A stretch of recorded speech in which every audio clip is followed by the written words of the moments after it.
ആകാശവാണി ഡോക്ടറോട് ചോദിക്കാം തത്സമയ ഫോണിൻ പരിപാടി.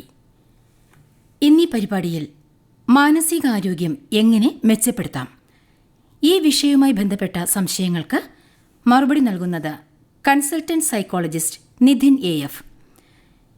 ഇപ്പോൾ മുതൽ 12 മണിവരെ ശ്രോതാക്കൾക്ക് വിളിക്കാവുന്നതാണ്. വിളിക്കേണ്ട ഫോൺ നമ്പർ 9495964321 9496556321 9496596321.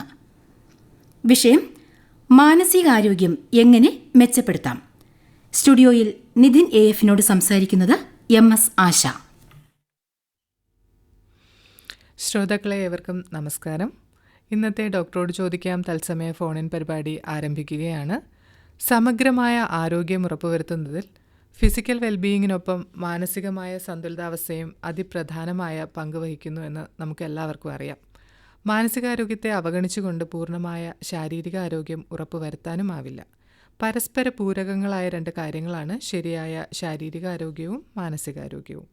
ഡോക്ടറോട് ചോദിക്കാം തത്സമയ ഫോണിൻ പരിപാടിയിൽ ആരോഗ്യ മേഖലയുമായി ബന്ധപ്പെട്ട വിദഗ്ധർ ശ്രോതാക്കളുമായി സംവദിക്കുന്നു. ഇന്നത്തെ പരിപാടിയിൽ മാനസികാരോഗ്യം എങ്ങനെ മെച്ചപ്പെടുത്താം എന്ന വിഷയവുമായി ബന്ധപ്പെട്ട ശ്രോതാക്കളുടെ സംശയങ്ങൾക്ക് കൺസൾട്ടന്റ് സൈക്കോളജിസ്റ്റ് നിധിൻ AF മറുപടി നൽകുന്നു. വിളിക്കേണ്ട ഫോൺ നമ്പറുകൾ ഒന്നുകൂടി പറയാം.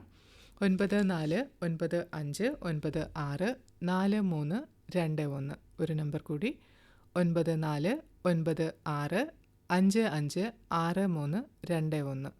ഇനിയൊരു നമ്പർ കൂടിയുണ്ട് 9495565321. ശ്രോതാക്കൾക്ക് മാനസികാരോഗ്യവുമായി ബന്ധപ്പെട്ട സംശയങ്ങൾ 12 മണിവരെ നിധിൻ AFുമായി വിളിച്ച് സംസാരിക്കാവുന്നതാണ്. അപ്പോൾ നമുക്ക് സ്വാഗതം ചെയ്യാം നിധിൻ RFനെ. ആദ്യമായിട്ട് ചോദിക്കട്ടെ, എന്താണ് സൈക്യാട്രി അല്ലെങ്കിൽ സൈക്കോളജി, ഇവ തമ്മിലുള്ള വ്യത്യാസം എന്താണെന്നൊന്ന് പറയാമോ? തീർച്ചയായിട്ടും. ഒരു മനസ്സുമായിട്ട് ബന്ധപ്പെട്ട് നമുക്കൊരു ബുദ്ധിമുട്ടുണ്ടാകുമ്പോൾ സാധാരണ ആൾക്കാർക്കുണ്ടാകുന്ന ഒരു സംശയമാണ് ആദ്യം ആരെയാണ് നമ്മൾ കാണേണ്ടത് എന്നുള്ളത്.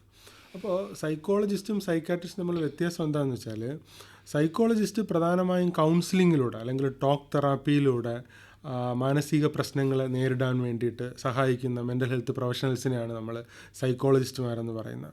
അതേസമയം മരുന്നിലൂടെ ഫാർമക്കോളജിക്കൽ സപ്പോർട്ടിലൂടെ മാനസിക പ്രശ്നങ്ങൾ അല്ലെങ്കിൽ സിവിയർ ആയിട്ടുള്ള സൈക്കോട്ടിക് ഡിസോർഡേഴ്സ് അല്ലെങ്കിൽ മൂഡ് ഡിസോർഡേഴ്സ് അതൊക്കെ തന്നെ അഡ്രസ്സ് ചെയ്യാനും ട്രീറ്റ് ചെയ്യാനും ഹെൽപ്പ് ചെയ്യുന്ന മെൻ്റൽ ഹെൽത്ത് പ്രൊഫഷണൽസിനെയാണ് നമ്മൾ സൈക്യാട്രിസ്റ്റുമാരെന്ന് പറയുന്നത്.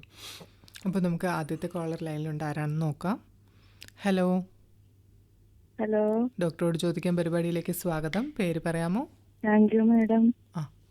പേര് പറയൂ. സുനിതയാണ്, ഞാൻ മുളങ്ങുന്നത്താവ്, തൃശ്ശൂര്. ഓക്കെ, സംസാരിച്ചോളൂ. എനിക്ക് കുറച്ചു ദിവസം മുമ്പ് വയറിനൊരു അസ്വസ്ഥത ഉണ്ടായി, വയറ്റിളക്കമൊക്കെ. അതിന് ശേഷം മനസ്സൊരു സുഖമില്ല, ഒരു വിശപ്പും ഇല്ല, ഒരു ഉന്മേഷവും ഒരു ഉഷാറും ഇല്ല, ആകെ മൂടിക്കൊത്തിരിക്കും. എത്ര വയസ്സാണ് നമുക്ക്? എനിക്കിപ്പം 40 വയസ്സ്. ശരി. മനസ്സുമായിട്ട് ബന്ധപ്പെട്ട് എന്തെങ്കിലും ബുദ്ധിമുട്ടൊക്കെ ഉണ്ടോ ഇപ്പോൾ? ഇപ്പൊ ആകെ ഇത് തന്നെ, ഒന്നും ചെയ്യാൻ തോന്നുന്നില്ല, പണിയൊന്നും എടുക്കാൻ തോന്നുന്നില്ല. ഉറക്കമൊക്കെ എങ്ങനെയുണ്ട്? ഇരുന്നിടത്ത് തന്നെ ഉറക്കമൊക്കെ കിട്ടുന്നുണ്ടോ? ഉറക്കിപ്പോ ആ ഗുളികടയാണോന്ന് അറിയില്ല, ഒരു ഗുളിക തന്നിരുന്നു, അതിന് ശേഷം ഉറക്കമുണ്ട്. ഉറക്ക തീരെ കുറവാ കുറെ കാലമായിട്ട്. ഓക്കെ. വീട്ടിലാരൊക്കെ ഉണ്ട്?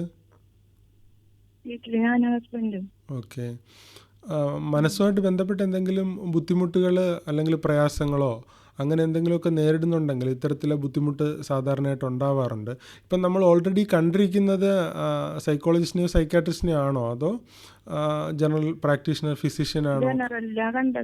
Okay okay okay. അപ്പം തീർച്ചയായിട്ടും നമുക്ക് ഈ ബുദ്ധിമുട്ട് തുടർന്നും നിൽക്കുകയാണെങ്കിൽ നമ്മളൊരു സൈക്കോളജിസ്റ്റിനെയോ അല്ലെങ്കിൽ ഒരു സൈക്യാട്രിസ്റ്റിനെയോ കാണുന്നത് നല്ലതാണ്. അപ്പോൾ നമ്മുടെ ഹിസ്റ്ററിയും നമ്മളിപ്പോൾ നേരിടുന്ന പ്രശ്നങ്ങളൊക്കെ കുറേ കൂടെ ഡീറ്റെയിൽ ആയിട്ട് ഇവാലുവേറ്റ് ചെയ്യുകയും നമ്മൾ യഥാർത്ഥത്തിൽ എന്താണ് ഇപ്പോഴത്തെ ഈ പ്രശ്നത്തിനുള്ളൊരു കാരണമെന്ന് കണ്ടുപിടിക്കുകയും അപ്പോൾ അതിനനുസരിച്ചുള്ള അഡ്വൈസ് നിങ്ങൾക്ക് കിട്ടുകയും ചെയ്യും.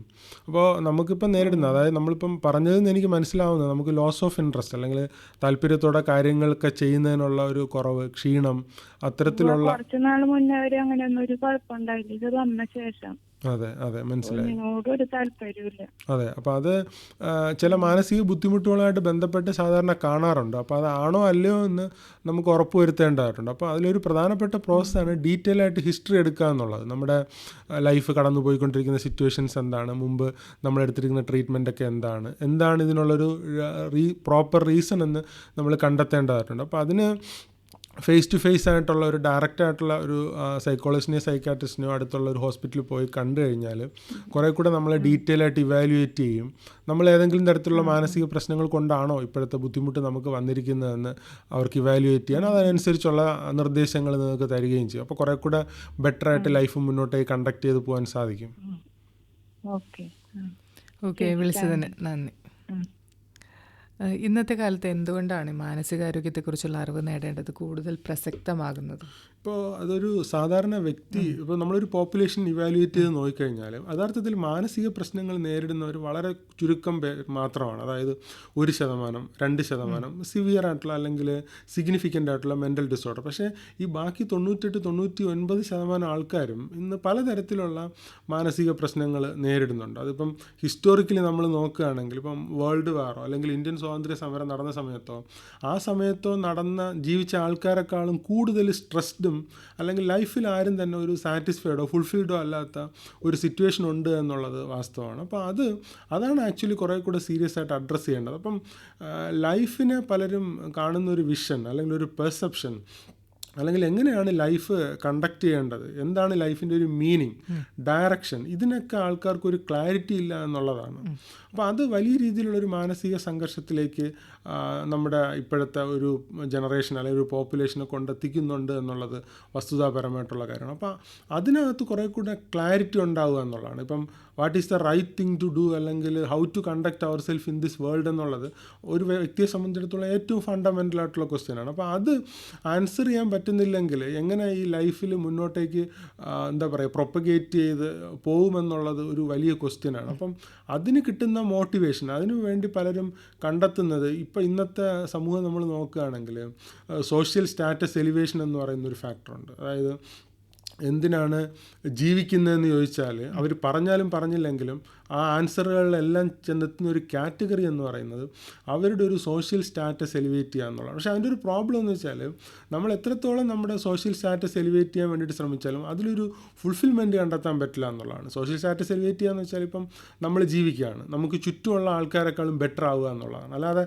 ഞാൻ എന്തിനാണ് ഈ ലോകത്ത് ജീവിക്കുന്നത് എന്നുള്ള എക്സിസ്റ്റൻഷ്യൽ സിഗ്നിഫിക്കൻ്റ് ആവാൻ വേണ്ടിയിട്ട് ശ്രമിക്കുന്നില്ല എന്നുള്ളതാണ് ഏറ്റവും പ്രധാനപ്പെട്ട കാര്യം. അങ്ങനെ നമ്മളൊരു സോഷ്യൽ സ്റ്റാറ്റസ് എലിവേഷൻ്റെ കമ്പാരിസണിൽ ലൈഫ് പ്രൊപ്പഗേറ്റ് ചെയ്യുമ്പോൾ നമുക്കൊരിക്കലും ഫുൾഫിൽഡോ അല്ലെങ്കിൽ ഒരു സാറ്റിസ്ഫൈഡ് ആയിട്ടുള്ള ലൈഫ് കണ്ടെത്താൻ പറ്റില്ല. ഇത് വലിയ രീതിയിലുള്ളൊരു ഫ്രസ്ട്രേഷൻ നമ്മുടെ ഉള്ളിൽ ഉണ്ടാവുകയും സബ്സിക്വൻ്റ്ലി നമ്മൾ ആങ്ഷ്യസ് ആവുകയും അല്ലെങ്കിൽ ഡിപ്രഷൻ്റേതായിട്ടുള്ള ഫീച്ചേഴ്സിലേക്ക് പോകും.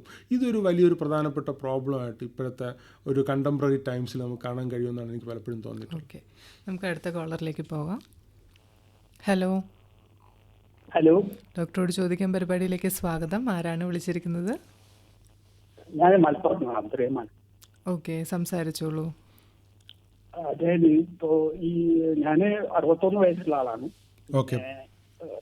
ആക്ടിവിറ്റിയിലൊക്കെ ഞാൻ എല്ലാ ആക്ടിവിറ്റീസും വളരെ കൃത്യമായിട്ടൊക്കെ ചെയ്യുന്ന ആളാണ്. റിട്ടയർഡ് ആണ്. പക്ഷെ എന്താണെന്ന് വെച്ചാൽ സമയത്ത് ഞാൻ ഇങ്ങനെ ഒറ്റയ്ക്ക് സംസാരിക്കും. അത് ചിലപ്പോ അങ്ങനെ ഡ്രൈവ് ചെയ്യുമ്പോഴും സംസാരിക്കും, വീട്ടിലാണെങ്കിലും സംസാരിക്കും. പിന്നെ ഞാൻ മുമ്പ് കുറച്ച് പ്രസംഗിക്കാനൊക്കെ പോയിരുന്ന ഒരു ഇതുണ്ട്. അപ്പോ പിന്നെ അത് എന്ത് വിഷയത്തിലാണെന്നുള്ളതൊന്നും ഇല്ല, സംസാരിക്കും. പക്ഷെ എന്ത് സംസാരിക്കുന്നൊക്കെ എനിക്ക് നല്ല ബോധവുമുണ്ട്. അപ്പോ അതിനൊന്നും ഇതൊന്നുമില്ല. അപ്പൊ അത് ആ സ്വഭാവം ഹാബിറ്റ് ഒന്ന് മാറ്റാൻ എന്തെങ്കിലും വഴിയുണ്ടോന്നുള്ള ഒരിതാണ്. ഇപ്പം നിലവിൽ നമ്മൾ ആരെങ്കിലും സംസാരിക്കുന്നത് കേട്ടിട്ടാണോ നമ്മൾ മറുപടി പറയുന്നത്, അതോ ഒരു സൗണ്ടും നമ്മുടെ ചെവിയിൽ കേൾക്കാതെയാണോ നമ്മൾ സംസാരിക്കുന്നത്?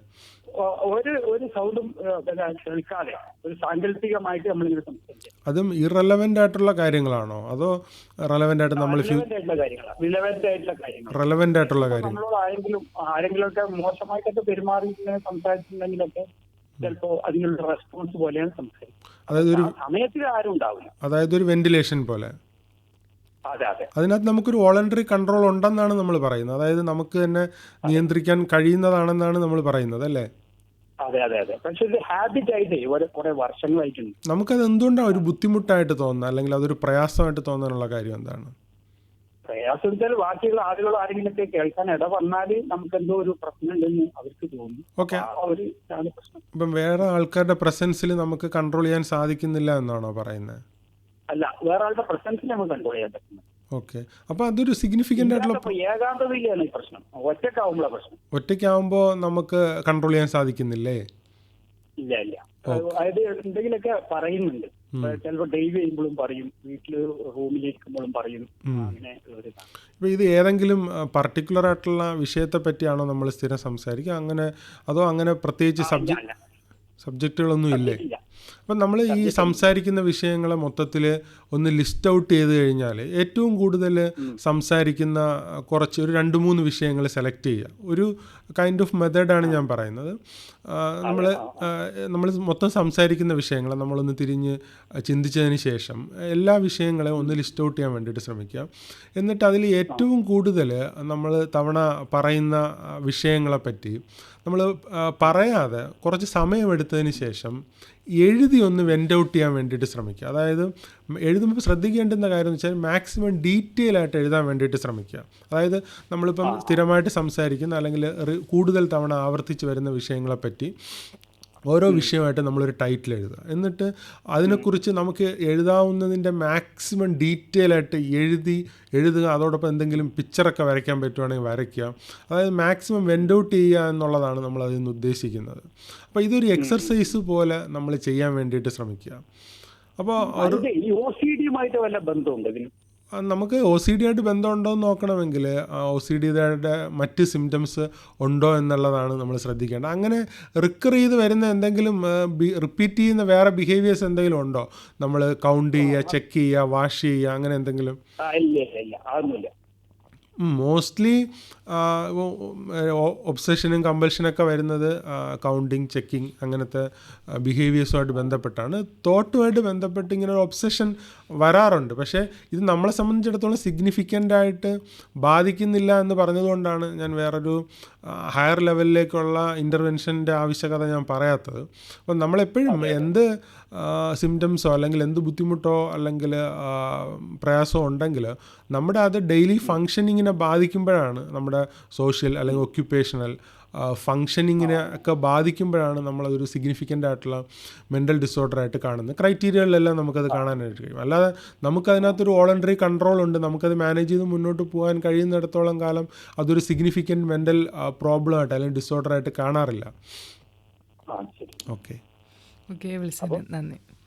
അപ്പോൾ താങ്കൾ നേരത്തെ പറഞ്ഞതുപോലെ നമുക്ക് ഇന്നത്തെ ജനറേഷൻ ഒരു പർപ്പസ് എന്താണെന്ന്, ലൈഫിൻ്റെ പർപ്പസ് എന്താണെന്ന് അറിയാത്തത് കൊണ്ടാണ് പല കാര്യങ്ങളിലും പണ്ട് ആൾക്കാർ വലച്ചിരുന്ന കാര്യങ്ങൾ ദാരിദ്ര്യമോ ഇപ്പോൾ സാമ്പത്തിക പ്രശ്നങ്ങളോ ആരോഗ്യ പ്രശ്നങ്ങൾ, ആയുസ്, അങ്ങനത്തെ പല കാര്യങ്ങളും ഇന്ന് നമ്മൾ വളരെയേറെ മുന്നോട്ട് പോയിട്ടുണ്ട്. എല്ലാവർക്കും വിദ്യാഭ്യാസമുണ്ട്, ചെറുതെങ്കിലും ജോലിയുണ്ട്, വരുമാനമുണ്ട്. അപ്പോൾ അതിനപ്പുറത്തേക്കുള്ള കാര്യങ്ങളാണ് ഇന്നത്തെ തലമുറയെ വലയ്ക്കുന്നതെന്ന് തോന്നുന്നു, അല്ലേ? വാസ്തവം. അതായത് നമ്മൾ ഇന്ന് ജീവിക്കുന്ന ജനറേഷൻ എന്ന് പറയുന്നത് ഹിസ്റ്റോറിക്കലി നോക്കിക്കഴിഞ്ഞാൽ ഇത്രയും എന്താ പറയുക, പ്രോസ്പെറസ് ആയിട്ടുള്ള അല്ലെങ്കിൽ ഫെസിലിറ്റി ഉള്ള, ടെക്നോളജിക്കൽ ഇംപ്രൂവ്മെൻ്റ് ഉള്ള, ഫ്ലറിഷ്ഡ് ആയിട്ടുള്ള ഒരു ജനറേഷൻ ഇതിനു മുമ്പ് ഒരിക്കലും ഉണ്ടായിട്ടില്ല. അത്രയും വെൽബീയിങ് ഉള്ള ഒരു സമൂഹത്തിലാണ് അല്ലെങ്കിൽ ഒരു ഇൻഫ്രാസ്ട്രക്ചർ അവൈലബിൾ ആയിട്ടുള്ളൊരു സൊസൈറ്റിയിലാണ് നമ്മളിപ്പോൾ ജീവിക്കുന്നത്.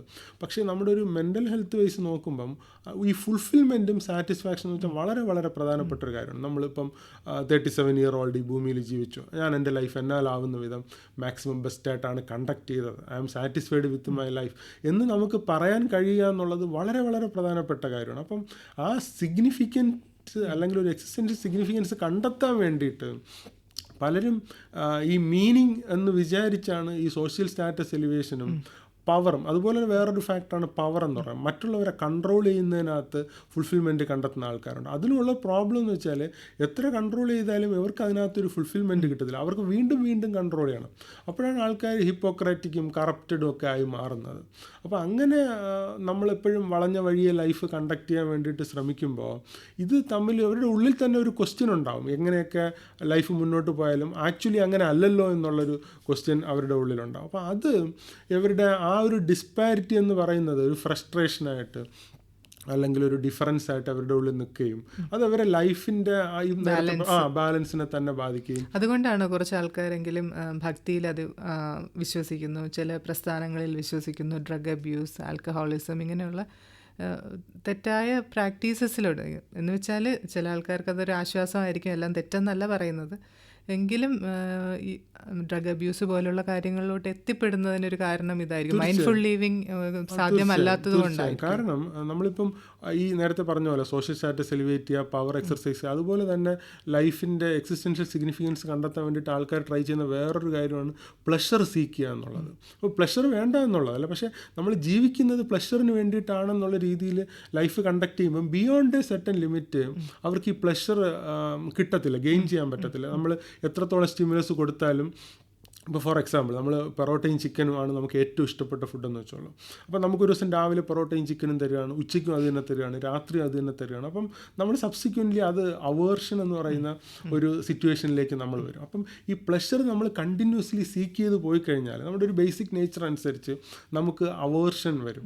അപ്പോഴാണ് ആൾക്കാർ കൂടുതലും ഈ അഡിക്ഷൻ, ഹയർ ലെവൽ പ്ലഷറിന് വേണ്ടിയിട്ട് അഡിക്റ്റീവായിട്ടുള്ള കാര്യങ്ങളിലേക്ക് കൂടുതൽ പോകാനുള്ള സാധ്യത. അപ്പം ഇതിനൊക്കെ ഉള്ള ഒരു എന്താ പറയുക, ഒരു ഓൾട്ടർനേറ്റ് അല്ലെങ്കിൽ ഒരു പോംവഴി എന്ന് പറയുന്നത് നമ്മുടെ ലൈഫിൻ്റെ ഒരു മീനിങ്ങിലേക്കും സിഗ്നിഫിക്കൻ്റ് ആയിട്ടുള്ള ഒരു എക്സിസ്റ്റൻഷ്യൽ സിഗ്നിഫിക്കൻസിലേക്കും വരിക എന്നുള്ളതാണ്. അത് അറ്റാച്ച് ചെയ്യാതിരിക്കുന്നത്, അല്ലെങ്കിൽ അത് നമുക്ക് കണ്ടെത്താൻ പറ്റുന്നത് നമ്മുടെ ഡ്യൂട്ടീസും റെസ്പോൺസിബിലിറ്റീസും വോളണ്ടറിലി മീറ്റ് ചെയ്യുക എന്നുള്ളതാണ്.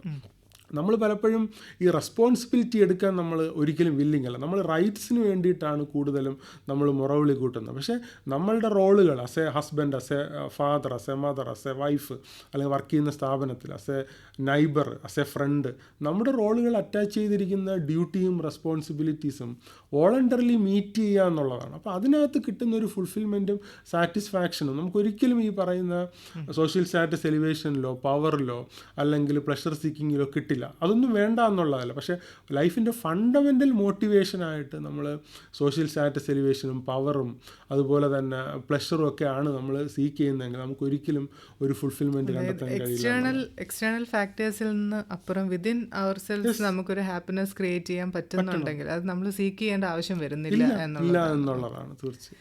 അത് നമുക്ക് അടുത്ത കോളിലേക്ക് പോകാം. ഹലോ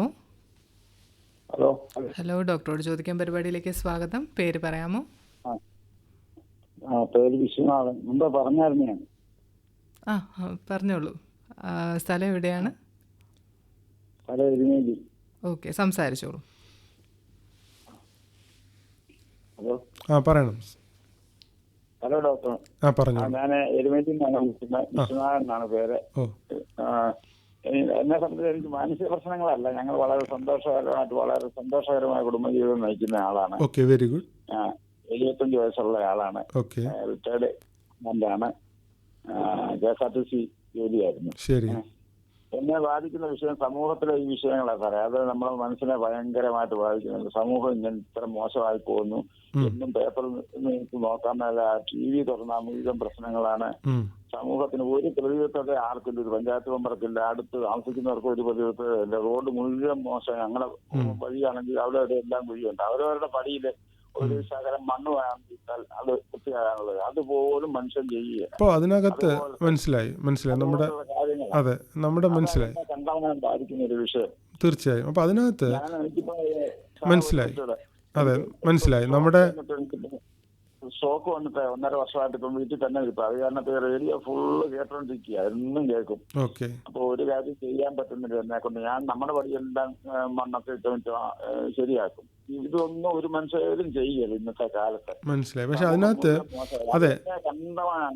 മനസ്സിലായി. ഇപ്പം താങ്കളുടെ പ്രശ്നം മനസ്സിലായി. അതായത് നമ്മളെപ്പോഴും നമ്മളതിനകത്ത് ചിന്തിക്കേണ്ടുന്ന ഒരു കാര്യം എന്ന് വെച്ചാൽ, നമ്മൾ ഈ ലോകത്തെ ക്രിട്ടിസൈസ് ചെയ്യുന്നതിന് മുമ്പ് നമ്മളെ തന്നെ കറക്റ്റ് ചെയ്യാൻ വേണ്ടിയിട്ട് ശ്രമിക്കുകയാണ്. ഇപ്പം സാറ് പറഞ്ഞതുപോലെ സാറിൻ്റേതായിട്ടുള്ള പാർട്ട് ബെസ്റ്റായിട്ട് ചെയ്യുന്നു എന്നാണ് പറയുന്നത്. അപ്പം അതിനകത്ത് നമ്മൾ മനസ്സിലാക്കേണ്ടുന്ന കാര്യം, നമുക്ക് ഈ ലോകത്തെ ഫിക്സ് ചെയ്യുക അല്ലെങ്കിൽ ലോകത്തെ മുഴുവനും ശരിയാക്കുക എന്നുള്ളത് നടക്കുന്ന കാര്യമല്ല. അപ്പം നമ്മൾ നമ്മുടേതായിട്ടുള്ള പാർട്ട്, നമ്മുടെ ഡ്യൂട്ടിയും റെസ്പോൺസിബിലിറ്റിയും മാക്സിമം ബെസ്റ്റായിട്ട് ചെയ്യും. അതിനകത്ത് നമ്മളൊരു ഫുൾഫിൽമെൻറ്റും സാറ്റിസ്ഫാക്ഷനും കണ്ടെത്തുക എന്നുള്ളതാണ്. അല്ലാതെ വേറൊരാൾ ചെയ്യുന്നില്ല എന്നുള്ളത് നമ്മളെക്കുറിച്ച് ഒരു കൺസേൺ ആവരുത്. കാരണം വേറൊരാളുടെ ബിഹേവിയറിനകത്ത് നമുക്കൊരു കൺട്രോളും ഇല്ല. വേറൊരാളെ നന്നാക്കാനായിട്ട് നമ്മൾ വിചാരിച്ചാൽ കഴിയുന്ന കാര്യവുമല്ല. നമുക്ക് ആകെ കൂടെ കൺട്രോളുള്ളത് നമ്മുടെ ബിഹേവിയറിൽ മാത്രമാണ്. അപ്പോൾ ഈ ലോകം ഫിക്സ് ചെയ്യുന്നതിന് വേണ്ടിയിട്ട് ഞാൻ എൻ്റെ പാർട്ട് എന്നാലാവുന്ന വിധം മാക്സിമം ബെസ്റ്റായിട്ട് ചെയ്യുന്നുണ്ടോ ഇല്ലയോ എന്നുള്ളതാണ് ഏറ്റവും പ്രധാനപ്പെട്ട കാര്യം. അത് യെസ് എന്നുള്ള ഉത്തരവാണെങ്കിൽ അതിനകത്ത് നമ്മളൊരു ഫുൾഫിൽമെൻറ്റും സാറ്റിസ്ഫാക്ഷനും കണ്ടെത്താൻ വേണ്ടിയിട്ട് ശ്രമിക്കുക. അല്ലാതെ ഈ ലോകം മുഴുവനും ഫിക്സ് ചെയ്തിട്ട് അല്ലെങ്കിൽ മറ്റുള്ളവരെല്ലാം ശരിയായാലേ എൻ്റെ മനസ്സിനൊരു സന്തോഷം ഉണ്ടാക്കാൻ പറ്റും, അല്ലെങ്കിൽ എനിക്ക് ഫുൾഫിൽഡായിട്ട് ഈ ലോകത്ത് ജീവിക്കാൻ പറ്റുമെന്നാണ് നമ്മൾ വിചാരിക്കുന്നത്. അത് അപ്രായോഗികമായിട്ടുള്ള ഒരു സമീപനമാണ്. അതിനേക്കാളുപരി ഞാൻ 75 ഇയർ ഓൾഡ് 75 വർഷം ഈ ഭൂമിയിൽ ജീവിച്ചു. എൻ്റെ പാർട്ട്, എൻ്റെ റോളുകളൊക്കെ ഞാൻ മാക്സിമം ബെസ്റ്റായിട്ടാണ് കണ്ടക്ട് ചെയ്തത്. ഓണസ്റ്റായിട്ടും സീരിയസ് ആയിട്ടും സിൻസിയറുമായിട്ടാണ് ലൈഫ് കണ്ടക്ട് ചെയ്തത്. ഇനിയും എനിക്ക് ചെയ്യാൻ പറ്റുന്ന കാര്യങ്ങൾ, എല്ലാ കാര്യങ്ങളും ചെയ്യാൻ പറ്റിയില്ലെങ്കിലും ചെയ്യാൻ പറ്റുന്ന കാര്യങ്ങളെല്ലാം മാക്സിമം ബെസ്റ്റായിട്ട് ചെയ്തുകൊണ്ട് ഞാൻ എൻ്റെ ലൈഫ് എന്നാലാവുന്ന വിധം മുന്നോട്ട് കൊണ്ടുപോകും. അത് ഈ വേൾഡ് ഫിക്സ് ചെയ്യുന്നതല്ല, അല്ലെങ്കിൽ ഈ ലോകം കുറേ കൂടെ ബെറ്റർ ആക്കുന്നതല്ല, നമ്മുടെ സൊസൈറ്റി കുറേ കൂടെ ബെനിഫിഷ്യൽ ആവുന്നതാണെങ്കിൽ ആവുന്ന രീതിയിൽ ഞാൻ ചെയ്യുമെന്നുള്ള ഒരു എന്താ പറയുക, ഹോപ്പോട് കൂടെ മുന്നോട്ട് പോകുക എന്നുള്ളതാണ് ഏറ്റവും ബെസ്റ്റായിട്ടുള്ള ഒരു സ്ട്രാറ്റജി എന്ന് പറയുന്നത്.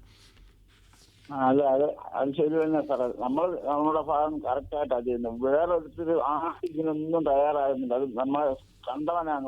എല്ലാവരും കൂടെ വിചാരിച്ചല്ലേ നാട് നന്നാവുള്ളൂ. ആരും നന്നാകുന്നില്ല. അല്ല, അത് നമ്മുടെ പാർട്ട് ബെസ്റ്റായിട്ട് ചെയ്ത് നമ്മൾ മുന്നോട്ട് പോവുക എന്നുള്ളതാണ് ഏറ്റവും ബെസ്റ്റായിട്ടുള്ള കാര്യം. വിളിച്ചതിന് നന്ദി സാർ. അതുപോലെ തന്നെ പാരൻറ്റിങ് സ്റ്റൈലിനെ കുറിച്ച് ഒരുപാട് സംസാരിക്കപ്പെടുന്ന കാലമാണല്ലോ ഇന്നത്തെ ഒരു കാലത്ത്. അപ്പോൾ പണ്ടത്തെ പാരൻറ്റിങ് സ്റ്റൈലിൽ നിന്ന് എൻ്റെ ഡിഫറെൻ്റ് ആയിട്ടുള്ള പാരൻറ്റിങ് സ്റ്റൈലാണ് ഇന്നത്തെ സമൂഹത്തിലുള്ളത്. പണ്ട് കൂട്ടുകുടുംബങ്ങളായിരുന്നെങ്കിൽ ഇന്നാണ് കുടുംബങ്ങളാണ്. അപ്പോൾ ആ സാഹചര്യങ്ങളിൽ വളർന്നു വരുന്ന കുട്ടികളുടെ വാല്യൂ സിസ്റ്റം അല്ലെങ്കിൽ സെൽഫ് ഇവോൾവിങ് വാല്യൂസ് ഒക്കെ വ്യത്യസ്തങ്ങളാണ്. അപ്പോൾ പല ആൾക്കാരും ഇപ്പം ഫ്യൂച്ചറിൽ മെൻ്റൽ ഹെൽത്ത് പ്രോബ്ലംസ് ഫേസ് ചെയ്യുമ്പോൾ പറയുന്നത് അവരുടെ റൂട്ട് കോസ് എന്ന് പറയുന്നത് പാരൻറ്റിങ്ങിലാണ്, അല്ലെങ്കിൽ ചൈൽഡ്ഹുഡ് ട്രോമാസാണ് എന്നെ ഇങ്ങനത്തെ ഈ രീതിയിൽ ചിന്തിപ്പിച്ചത് അല്ലെങ്കിൽ പ്രവർത്തിപ്പിച്ചത് എന്നൊക്കെയാണ്. അപ്പോൾ എന്തുകൊണ്ടാണ് ഒരു പാരൻറ്റിങ് സ്റ്റൈൽ ഇമ്പോർട്ടൻ്റ് ആയിട്ട് മാറുന്നത്? ഹെൽത്തി പാരൻറ്റിങ് സ്റ്റൈൽ എങ്ങനെ ആയിരിക്കണം? അതിനകത്ത് ഏറ്റവും പ്രധാനപ്പെട്ട കാര്യം, ഒരു കുട്ടിയെ ഒരു മോൾഡിങ് ഏജ് എന്ന് പറയുന്നത്, അല്ലെങ്കിൽ അവരുടെ ഒരു ക്യാരക്ടർ ഡെവലപ്മെൻറ്റിന് ഏറ്റവും കൂടുതൽ നമുക്ക് അവരെ ഹെൽപ്പ് ചെയ്യാൻ പറ്റുന്ന പ്രായം എന്ന് പറയുന്നത് 2 വയസ്സിനും 4 വയസ്സിനും ഇടയിലാണ്. അപ്പം ആ സമയത്ത് നമ്മുടെ പാരൻറ്റിങ്ങും അല്ലെങ്കിൽ ഡിസിപ്ലിനറി ആയിട്ടുള്ള കാര്യങ്ങളൊക്കെ അവരെ കൂടുതലായിട്ട് ട്രെയിൻ ചെയ്യിക്കുകയാണെങ്കിൽ കുട്ടികൾ മോസ്റ്റ്ലി ക്യാരക്ടറുള്ള കുട്ടികളായിട്ട് വരാനാണ് സാധ്യത. പക്ഷേ നമ്മുടെ നാട്ടിൽ സംഭവിക്കുന്ന പ്രധാനപ്പെട്ട ഒരു കാര്യം എന്ന് വെച്ചാൽ ആ സമയത്ത് കുട്ടികളെ ഭയങ്കരമായിട്ട് ഇമോഷണലി പ്ലീസ് ചെയ്ത് കുട്ടികളെ കൊണ്ടുവരും. എന്നിട്ട് കുറച്ചും കൂടി വളർന്നതിന് ശേഷം കറക്റ്റ് ചെയ്യാമെന്നാണ് അവർ വിചാരിക്കുന്നത്. പക്ഷേ പിന്നീട് ഒരു 6-7 വയസ്സൊക്കെ കഴിഞ്ഞാൽ പിന്നെ അവരുടെ ക്യാരക്ടർ ഫോർമേഷനകത്ത് പാരൻസിന് ഇൻഫ്ലുവൻസ് ചെയ്യാൻ വളരെ ഡിഫിക്കൽട്ടാണ്. അതൊരു ഫാക്ടർ. പിന്നെ രണ്ടാമത്തെ കാര്യം, കുട്ടികളെ സംബന്ധിച്ചിടത്തോളം അവരുടെ വാശികളൊക്കെ പലരും സാധിപ്പിച്ചു കൊടുക്കുന്നതായിട്ടാണ് കാണുന്നത്. അപ്പം അങ്ങനെ അവരുടെ ഡിമാൻഡുകളെല്ലാം നമ്മൾ മീറ്റ് ചെയ്തുകൊണ്ടിരുന്നു കഴിഞ്ഞാൽ അവർക്ക് ഈ ലോകത്തെക്കുറിച്ചൊരു തെറ്റായ കാഴ്ചപ്പാട് അവർക്ക് ഡെവലപ്പ് ചെയ്യും. കാരണം അവർ വിചാരിക്കുന്നത് എന്താ, ഈ ലോകത്ത് അവർ വിചാരിക്കുന്നതെല്ലാം നടക്കും. കാരണം നമുക്കറിയാം, നമ്മൾ അഡൽട്ട് ആയതുകൊണ്ട് നമുക്കറിയാം എല്ലാം നടക്കില്ല എന്നുള്ളത്. പക്ഷെ കുട്ടി വിചാരിക്കുന്നത് അവർ വിചാരിക്കുന്നതെല്ലാം നടക്കും എന്നുള്ളൊരു തെറ്റായ പെർസെപ്ഷൻ്റെ പുറത്തായിരിക്കും അവർ വളർന്നു വരുന്നത്. പിന്നീട് അവർ വളർന്ന് ഒരു 12-15 വയസ്സൊക്കെ ആകുമ്പോൾ പബ്ലിക് എക്സാമൊക്കെ ഫേസ് ചെയ്യാറാവുമ്പോൾ, അല്ലെങ്കിൽ ലൈഫിൽ കുറച്ച് ടഫായിട്ടുള്ള സിറ്റുവേഷൻ ഫേസ് ചെയ്യുമ്പോഴാണ് അവർ മനസ്സിലാക്കുന്നത് ഈ ലോകം അങ്ങനെയല്ല എന്നുള്ളത്. അപ്പോൾ അത് പലർക്കും ആ ഒരു ടഫ് സിറ്റുവേഷൻ വിത്ത്സ്റ്റാൻഡ് ചെയ്യാൻ പറ്റാത്ത സിറ്റുവേഷൻസ് വരുന്നുണ്ട്. അതാണ് പലരും വലിയ രീതിയിലുള്ള ഡിഫിക്കൽട്ടായിട്ടുള്ള പല ഇൻസിഡൻസിനും കാരണമാവുന്നത്. ഓക്കെ, നമുക്ക് അടുത്ത കോളിലേക്ക് പോകാം. ഹലോ, പേര് പറയണേ. അമ്പിളി, എവിടെ നിന്നാണ്? ഓക്കെ, ഡോക്ടറോട് ചോദിക്കും പരിപാടിയിലേക്ക് സ്വാഗതം. സംസാരിച്ചോളൂ. ഹലോ ഡോക്ടറെ, നമസ്കാരം. അമ്പിളി പറഞ്ഞോളൂ. ഡോക്ടറെ, എന്റെ 79 വയസ്സുള്ള ഒരു സഹോദരിയുടെ പേർക്കാണ് വിളിച്ചിരിക്കുന്നത്. ഓക്കെ. സഹോദരി വാങ്ങി ജോലിക്കാരിയായിരുന്നു. 35 വർഷം ജോലി ചെയ്തിരുന്നത്. ഇപ്പൊ റിട്ടയർഡായി. പിന്നെ പുള്ളിക്കാരത്തിന്റെ ഭർത്താവ് മരിച്ചുപോയി 2 കൊല്ലം മുമ്പ്. കുട്ടികളുമില്ല.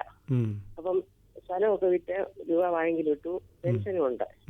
അപ്പം അനാഥയായ പുള്ളി ഒരു അനാഥാലയത്തിലും പോവുകയില്ല. അവിടെ പോയി ഒന്നും നിൽക്കുന്ന ഇഷ്ടമില്ല, TV. അപ്പം നമ്മുടെ കൂടെ സഹോദരങ്ങളുടെ കൂടെ മാറി മാറിയായിരുന്നു നിൽക്കുന്നത്. ഇവിടെ വന്ന് നിന്നിരുന്നു ഞങ്ങളുടെ കൂടെ. അപ്പം പുള്ളിയുടെ സ്വഭാവം ഭയങ്കര ഇതാ. ഒരു സാധനവും ആരും ഉണ്ടാക്കുന്ന കഴിക്കുകയില്ല, തന്നെ ഉണ്ടാക്കി കഴിക്കണം. പിന്നെ വാഴയ്ക്കാപ്പഴം പോലും പൊളിച്ചിട്ട് കഴുകിയാ തിന്നുന്നത്. ചക്ക അരിഞ്ഞാല് അത് കഴുകിയിട്ടേ വേവിക്കാൻ പറ്റുള്ളൂ.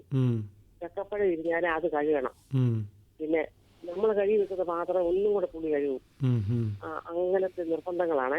പുള്ളി പറയുന്ന പോലെ മാത്രമേ കേൾക്കാൻ ഒക്കുള്ളൂ. അങ്ങനെ ആയതുകൊണ്ട് ഒരു വീട്ടിലും ചേർന്ന് പോകുന്നില്ല. എല്ലാ വീട്ടിലും മാറി മാറി താമസിക്കുകയായിരുന്നു. ഇപ്പം പുള്ളി തന്നെ വാടകയ്ക്ക് വീടെടുത്ത് താമസിക്കുക. അപ്പം ഈ സ്വഭാവം ഒരു സാധനവും വിലക്ക് മേടിക്കുന്ന ഉപയോഗിക്കുകയല്ല, വിഷമാണെന്ന് പറഞ്ഞു. അപ്പം പുള്ളി പറമ്പിൽ നിന്ന് എടുക്കുന്നത് മാത്രമേ ഉപയോഗിക്കുള്ളൂ. ഇതിപ്പോൾ ആ വ്യക്തിക്ക് എങ്ങനെയാണെന്നുള്ളത് നമുക്ക് കുറച്ചുകൂടി ഡീറ്റെയിൽ ആയിട്ട് ഇവാലുവേറ്റ് ചെയ്യേണ്ടതായിട്ടുണ്ട്. പക്ഷേ പൊതുവിൽ ചില ആൾക്കാരിൽ ഈ പാത്തോളജിക്കൽ ഡൗട്ട് എന്ന് പറയും, അല്ലെങ്കിൽ ഡിലൂഷണൽ ആയിട്ടുള്ള തോട്ട്സ് ഉണ്ടാവും. അതായത് ഡിലൂഷൻ എന്ന് പറയുന്നത് തന്നെ ആക്ച്വലി ഇല്ലാത്ത കാര്യങ്ങൾ ഉണ്ടെന്നുള്ള ചിന്തയാണ്, ഒരു ഫാൾസ് ബിലീഫാണ്.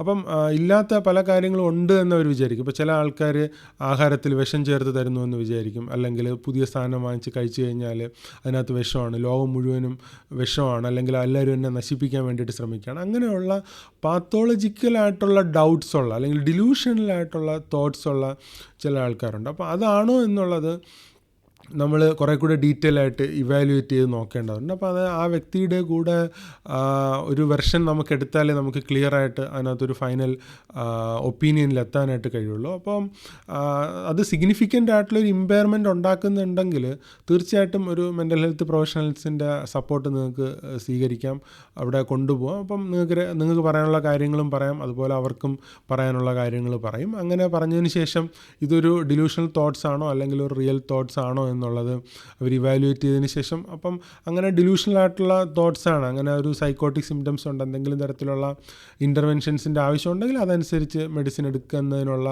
ക്രമീകരണങ്ങൾ നിങ്ങൾക്ക് ലഭിക്കുന്നതാണ്.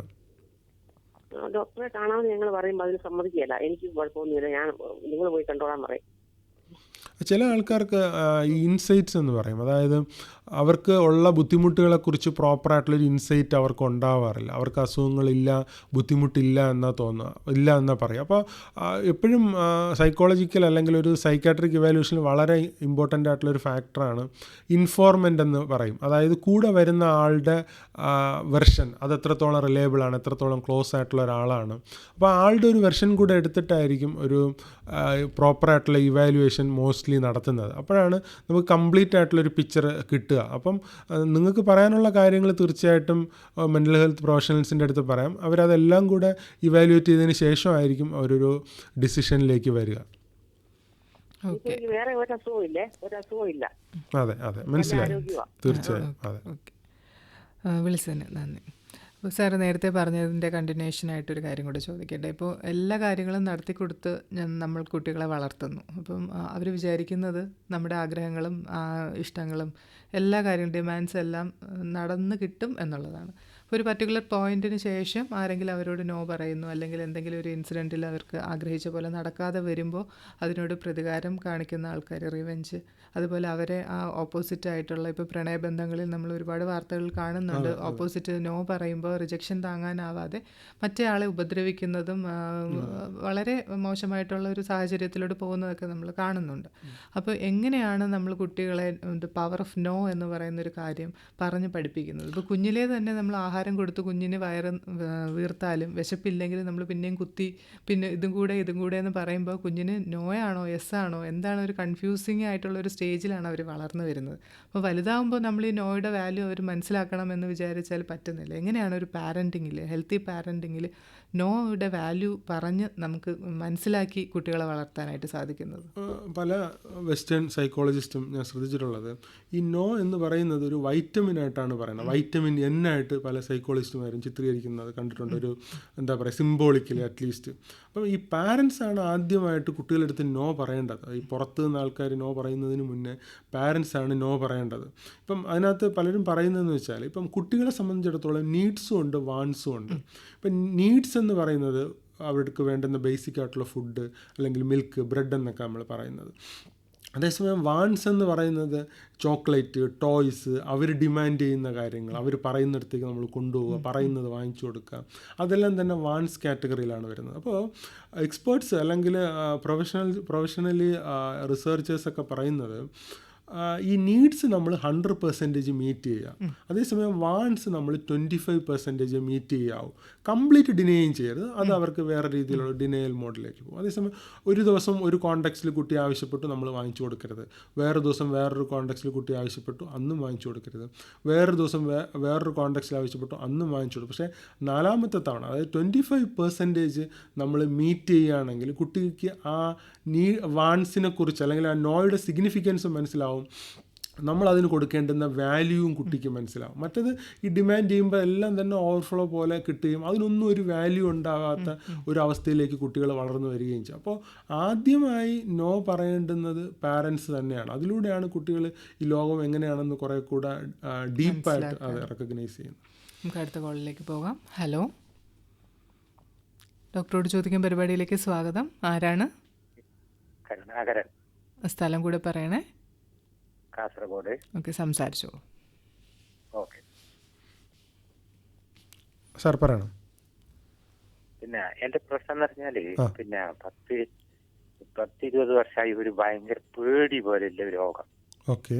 ഒന്ന് പിന്നെ പേടി പറഞ്ഞാൽ ഒരു മരണാനന്തര ചടങ്ങിലേക്കോ പിന്നെ എല്ലാ ആൾക്കൂട്ടത്തിൽ പോകുമ്പോഴോ ഭയങ്കര പേടി.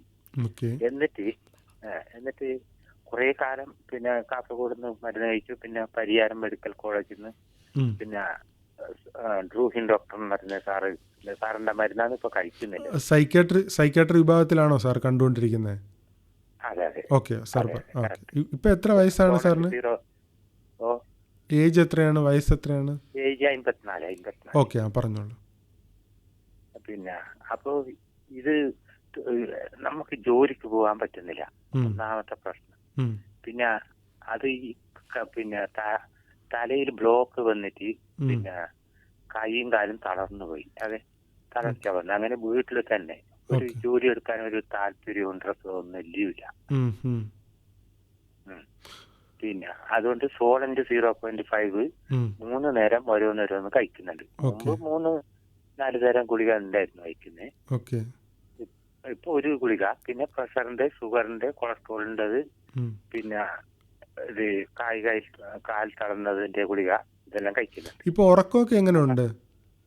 ഉറക്ക് ഓരോ ദിവസം ഉറക്കുണ്ടാവും, ഓരോ ദിവസം ഉറക്കുണ്ടാവില്ല. രാവിലെ എഴുന്നേൽക്കുമ്പോ ക്ഷീണമുണ്ടോ? രാവിലെ എണീക്കുമ്പോ ഒന്നും ക്ഷീണമൊന്നുമില്ല. ഒന്നുമില്ല. അപ്പം ജോലി ചെയ്യുന്നതിന് എന്താ നിലവിലുള്ള ഒരു ബുദ്ധിമുട്ട്, അല്ലെങ്കിൽ എന്തെങ്കിലും ഒരു ആക്ടിവിറ്റികൾ ചെയ്യുന്നതിന്, അല്ലെങ്കിൽ നടക്കാൻ പോവുക, അങ്ങനെ എന്തെങ്കിലും കാര്യങ്ങളൊക്കെ ചെയ്യുന്നതിന് നിലവിൽ എന്താ ബുദ്ധിമുട്ടായിട്ടുള്ളത്? അത് പിന്നെ നടക്കുമ്പോ പിന്നെ ഒരു നമുക്ക് വീണു പോകുമോ, അതെ, ജീവില്ലാതായിക്കൊണ്ട് തടിക്ക്. ഒരു പിന്നെ മനസ്സിങ്ങനെ മനസ്സ് മാറിപ്പോകുന്നത് പെട്ടെന്ന്, എന്തെന്ന് അറിയില്ല. ഓക്കെ, ഒരു ചിന്തയിൽ നിന്ന് വേറെ ചിന്തയിലേക്ക് മാറുവാണോ? വേറെ ചിന്തയിലേക്ക് മാറുന്നതായി. ഓക്കെ. അപ്പോൾ നമ്മളൊരു കാര്യം കൂടി, ഇപ്പം നമ്മൾ മരുന്ന് കഴിക്കുന്നുണ്ട്, വളരെ നല്ല കാര്യം. പക്ഷെ ഒരു കാര്യം കൂടി ചെയ്യുന്നത് നല്ലതാണ്. നമ്മളൊരു സൈക്കോളജിസ്റ്റിനെ കൂടി കണ്ടു കഴിഞ്ഞാൽ നമ്മുടെ ഈ ഇപ്പം നെഗറ്റീവ് സിംറ്റംസ് എന്ന് പറയും, അതായത് പോസിറ്റീവ് സിംറ്റംസ് ആണ് നിലവിൽ നമ്മൾ മാനേജ് ചെയ്തുകൊണ്ടിരിക്കുന്നത്. നെഗറ്റീവ് സിംറ്റംസ് എന്ന് പറയുന്നത്, അതായത് സാധാരണ ആൾക്കാരൊക്കെ ചെയ്യുന്ന പല കാര്യങ്ങളും നമുക്ക് ചെയ്യാൻ പറ്റാത്ത ഒരു സിറ്റുവേഷനിലാണ് നമ്മളുള്ളത്. പക്ഷേ മറ്റു ബുദ്ധിമുട്ടുകളൊക്കെ നമ്മൾ മാനേജ് ചെയ്യുന്നുണ്ട്.